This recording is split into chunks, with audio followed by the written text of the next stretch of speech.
Good morning everyone. Your science teacher Maninder Kaur is here with your next chapter, that is soil. Particularly in this chapter we will discuss about the components of the soil, its types and the process of its formation.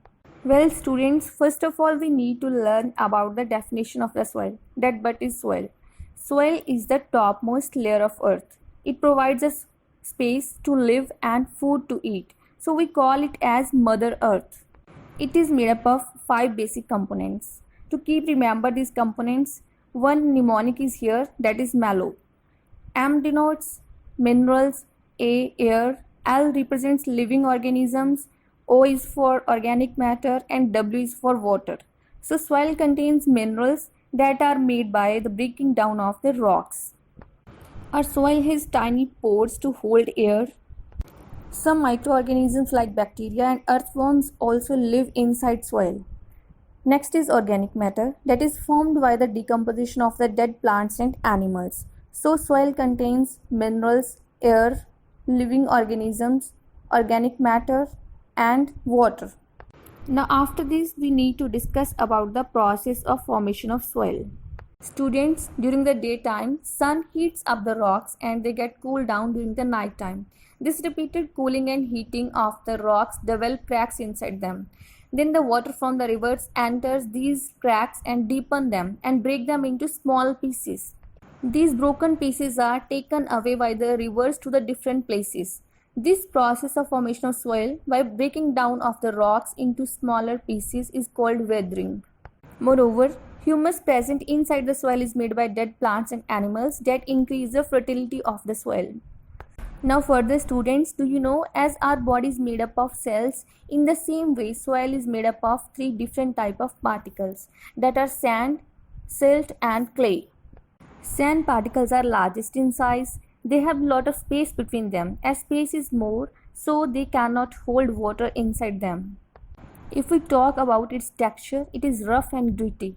Next is silt. The particles of silt are smaller than sand. They can hold water and silt is powdery in texture. Next is clay. The particles of clay are the finest. It is smooth in texture and sticky on wetting. Our soil also contains tiny pebbles made up of calcium and potassium. These pebbles are called gravel. So our soil contains clay, silt, sand and gravels.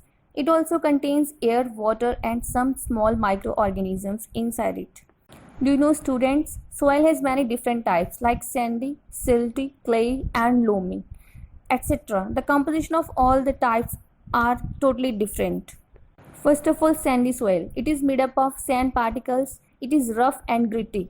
It does not hold water, so it is not good for growing crops. But coconut, groundnut, sweet potato, muskmelon, etc. can be grown in this soil. This soil is mainly used for construction purpose. Afterwards, loamy soil. This soil is made of sand, clay and silt, means it is the mixture of all 3 particles. It has good water holding capacity. It is the most fertile soil and is the best for growing crops. Next is clay soil. This soil is smooth to touch, means the particles that make it are of very small size. It gives sticky appearance when gets wet. It has good water holding capacity. This soil is good for growing paddy crop. Because of its sticky nature, it is also used to make pots.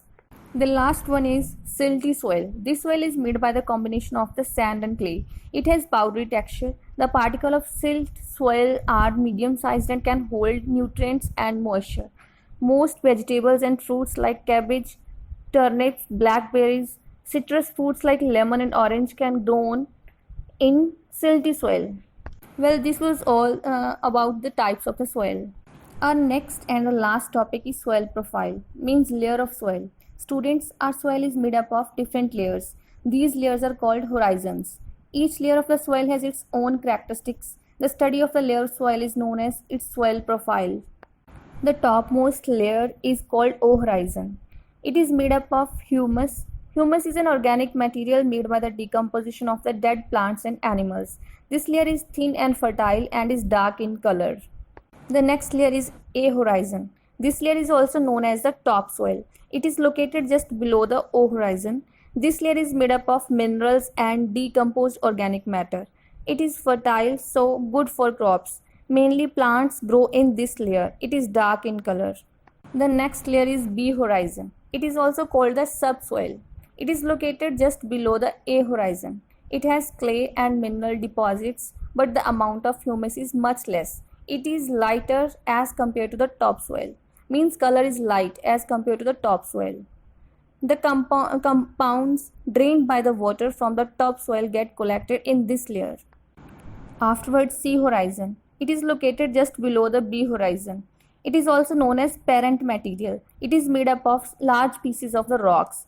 Plant roots cannot penetrate through this layer. Then the last one is R horizon. It is also called bedrock. It is hard and contain gravel inside it. Well students, this was all about your today's video lesson.